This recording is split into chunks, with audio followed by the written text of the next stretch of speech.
Hello guys, welcome back to our channel. और आज का वीडियो जो है बहुत इंटरेस्टिंग होने वाला है। आज की वीडियो में मैं आप लोगों का जितना भी डाउट होता है उस डाउट को मैं क्लियर करूँगा। तो मुझे एक बंदे ने मतलब मैसेज किया था कि सर, जैसे कि लोग आपके कॉन्टैक्ट में जाते हैं, ठीक है, आपको भी बहुत दिक्कत होता होगा या कुछ भी ऐसा प्रॉब्लम होता होगा, ठीक है, तो आप ऐसा कीजिए ना कि जो टेलीग्राम स्कैम होता है ना, जैसे कि लोगों के साथ टेलीग्राम स्कैम होता है, उनके लाखों रुपए जो है डूब जाते हैं, तो उसके ऊपर एक ना आप पूरा फुल डिटेल बना दीजिए कि इससे क्या होगा कि आपको दिक्कत नहीं होगा। तो मुझे भी ये आइडिया बहुत अच्छा लगा कि चलो इसके ऊपर एक पूरा डिटेल में वीडियो बनाया जाए। तो ये वीडियो थोड़ा सा लंबा हो सकता है, बट इस वीडियो में मैं आपको पूरा A to Z सब चीज़ को बताऊंगा, एक एक स्टेप बताऊंगा कि जब आपके साथ कोई भी टेलीग्राम स्कैम होता है तो उसके बाद कौन सी कार्रवाई करते हैं आप लोग, कौन से जो स्टेप्स हैं, प्रोसेस हैं, उसको फॉलो करना होता है। तो चलो स्टार्ट करते हैं, और मैं उम्मीद करता हूँ कि आप वीडियो को पूरा अंत तक देखेंगे। तो देखिए, होता ऐसा है कि जब हमारे साथ कोई भी स्कैम होता है, चाहे वो किसी भी मतलब से रिलेटेड हो, मतलब किसी भी फील्ड से रिलेटेड हो, चाहे वो आप के साथ इंस्टाग्राम पे हो या फिर टेलीग्राम पे हो, कहीं भी हो, तो देखिए होता ये है कि जब हमारे साथ स्कैम हो जाता है ना, फॉर एग्जांपल के लिए यहाँ पर मैं बात करूँगा टेलीग्राम प्रीपेड टास्क स्कैम। तो मान लीजिए आपके साथ एक घटित हो गया, तो बहुत लोग होते हैं ना, उनका लाखों रुपये डूब गया और डूब भी जाता है। तो वो लोग सोचते हैं कि अब इसको मैं क्या करूँ, उन्हें कुछ समझ नहीं आता, उन्हें कोई गाइड करने वाला नहीं होता है। तो देखिए, आपको सबसे पहले स्टार्टिंग में क्या करना है, जब भी आपके साथ कोई स्कैम होता है तो आप 1930 ये जो है, ये नेशनल साइबर हेल्पलाइन नंबर है। आप यहाँ पर जाइए और यहाँ पर आप कंप्लेंट जो है रजिस्टर कराइए। उसके बाद आपके पास जो सेकंड ऑप्शन है वो होता है, आप ऑनलाइन साइबर क्राइम के पोर्टल पे जाकर, साइट पे जाकर अपना कंप्लेंट रजिस्टर कर सकते हैं। और जो तीसरा ऑप्शन है आपके पास, वो डायरेक्टली आप जो है साइबर पुलिस स्टेशन जाकर अब मैनुअली FIR दर्ज कराकर अपना कंप्लेंट रजिस्टर करा सकते हैं। तो ये 3 स्टेप होते हैं जिसको आपको फॉलो करना होता है। सेकेंड, जब हम कंप्लेंट करा देते हैं, कंप्लेंट कराने के बाद वहाँ पर हम लोग जब कंप्लेंट कराते हैं, हम अपना ट्रांजैक्शन ID फिलअप करते हैं, ठीक है, जितने भी हम ट्रांजैक्शन किए होते हैं तो ट्रांजैक्शन ID हम वहाँ पर फिलअप करते हैं। तो क्या होता है कि हमें एक ना एक्नॉलेजमेंट नंबर का मैसेज आता है, एक्नॉलेजमेंट नंबर मिलता है। ये नंबर बहुत ही इंपॉर्टेंट होता है, बहुत ही मेन होता है। इस नंबर से आपका पूरा डाटा तक खुल सकता है, ठीक है, साइबर पुलिस यही देखती है। फिर क्या है, जैसे ही आपको एक्नॉलेजमेंट नंबर मिल जाता है, फिर स्टार्ट होता है अमाउंट होल्ड होना। अब अमाउंट होल्ड होगा किसके अकाउंट में, जिस स्कैमर होगा, जिसके अकाउंट में हमने पैसे दिए हैं उसके अकाउंट में। कभी भी हम कंप्लेंट करते हैं, कंप्लेंट करने के तुरंत बाद साइबर पुलिस एक्शन में आ जाती है और हमारे जो हम ट्रांजेक्शन ID डाले होते हैं उसको आगे बैंक को मेल करके पूरे के पूरे अमाउंट को होल्ड कराने की कोशिश करती है। और जब हमारा अमाउंट होल्ड हो जाता है तो जो हम स्टेप फॉलो करते हैं वो ये होता है कि हम उसको अनहोल्ड कराते हैं।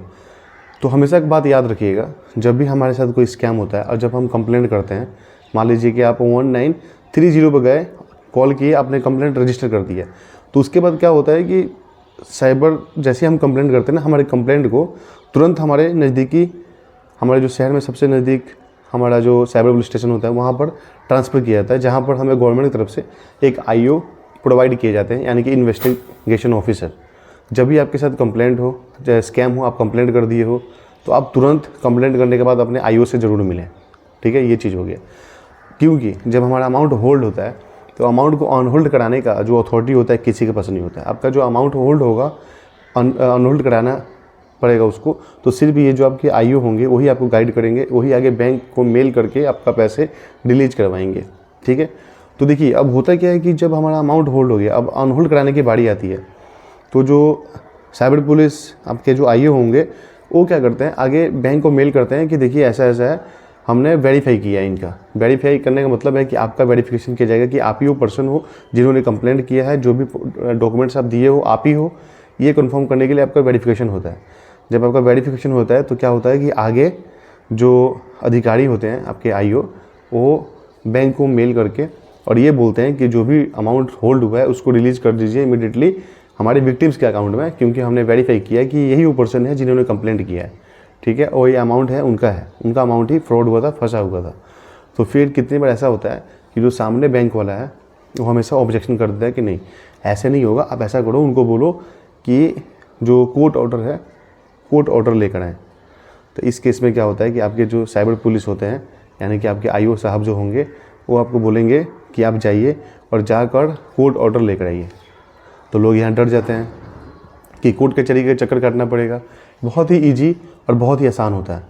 जब भी आपके साथ ऐसा कोई घटना घटता है, आपको बोला जाता है कि आप जाइए कोर्ट ऑर्डर लेकर आइए, तो आपको क्या करना है, आप जाएंगे कोर्ट में, वहाँ पर एक वकील हायर करेंगे, 1000, 1500, 2000 रुपये देंगे उनको। आप उनको पूरा केस बताएंगे, सर ऐसा ऐसा हुआ है, मेरे साथ फ्रॉड हुआ है और मुझे बोला गया है कोर्ट ऑर्डर लेकर आने के लिए।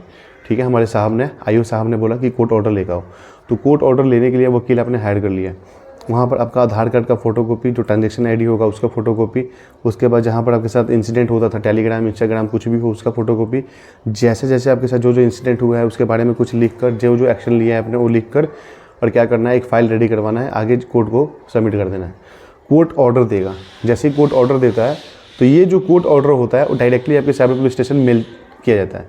फिर क्या होगा कि आपके आईओ साहब क्या करेंगे, उस कोर्ट ऑर्डर को आपके उस बैंक को मेल करते हैं जहाँ पर आपका अकाउंट होल्ड, मतलब आपका अमाउंट होल्ड हुआ होगा, यानी कि स्कैमर के बैंक को, और वहाँ से उस अमाउंट को रिलीज़ करवाते हैं। जब वो मेल करते हैं तो जो साइबर पुलिस के मेल करने के बाद जो बैंक के अधिकारी होंगे देखेंगे कि कोर्ट ऑर्डर आया है।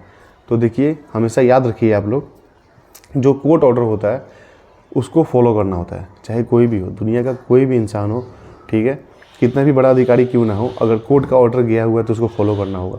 जैसे ही कोर्ट का ऑर्डर देखते हैं तो देखने के बाद तुरंत जो है आपका पैसे को रिलीज़ किया जाता है आपके अकाउंट में, और आप बहुत ही ईजी और आसान तरीके से अपने पैसे को ऐसे करके निकाल सकते हैं। अब ये तो एक प्रोसेस बताया कि स्टेप बाय स्टेप कौन से प्रोसेस होते हैं। अब क्या होता है कि कौन कौन सी दिक्कतें आती हैं मैं बताता हूँ। बहुत लोगों का क्वेश्चन होता है कि सर, जब हमारे साथ हम कंप्लेंट कर देते हैं तो हमारा अमाउंट होल्ड नहीं होता, क्यों नहीं होता है? तो अमाउंट होल्ड होने का जो कारण है ये है, जब कभी भी हम, यानी कि आप, कोई भी विक्टिम्स जो है पैसे को जब स्कैमर के अकाउंट में भेजता है तो वो क्या करते हैं, तुरंत उस पैसे को निकाल लेते हैं। तो मान लीजिए जब अकाउंट में पैसे होंगे नहीं तो होल्ड कैसे होगा? तो अब होल्ड कैसे हो सकता है? तो उस अकाउंट में इन केस फ्यूचर में कभी भी ट्रांजेक्शन होता है तो अमाउंट, जो अकाउंट है टोटली जो ऑटो होल्ड लगा होता है, तो उससे क्या होता है कि तुरंत जो ट्रांजेक्शन होते ही, पैसे आते ही आपका अमाउंट जो है होल्ड हो जाएगा। बट ट्रांजेक्शन होना चाहिए, ठीक है। अगर पैसे नहीं है तो होल्ड नहीं हो सकता, फिर उस केस में आपको वेट करना होगा अमाउंट होल्ड होने का, ठीक है। तो ये ऐसे कुछ प्रोसेस होते हैं जिसको फॉलो करके आप अपना डूबा हुआ पैसा, ठीक है, स्कैम हुआ पैसा, फ्रॉड हुआ पैसा अपने अकाउंट में ले सकते हैं इन स्टेप को फॉलो करके, ठीक है। बट अगर कितनी बार होता है कि बहुत से ऐसे लोग होते हैं जो आपको गाइड करने वाले नहीं होते, तो आप इस वीडियो को देख सकते हैं या फिर आगे भेज भी सकते हैं। और जिन लोगों को किसी भी टॉपिक से रिगार्डिंग या फिर जो भी इस केस के रिगार्डिंग कुछ भी दिक्कत आएगा तो डायरेक्टली PDF भी बाय कर सकते हैं। मैं उनको PDF सेंड कर दूंगा 149 रुपये का। फिर आपको किसी गाइडेंस की ज़रूरत नहीं पड़ेगी, उसमें सब कुछ लिखा हुआ है कैसे क्या करना है। ई बुक आपको भेज दूंगा मैं साइबर का, ठीक है। वीडियो कैसा लगा कमेंट सेक्शन में जरूर बताइएगा, और वीडियो को ज़्यादा से ज़्यादा शेयर कीजिएगा ताकि बाकी लोगों को भी जो है परेशानी, उनका परेशानी दूर हो सके। मिलते हैं नेक्स्ट वीडियो में। बहुत बहुत धन्यवाद। जय हिंद।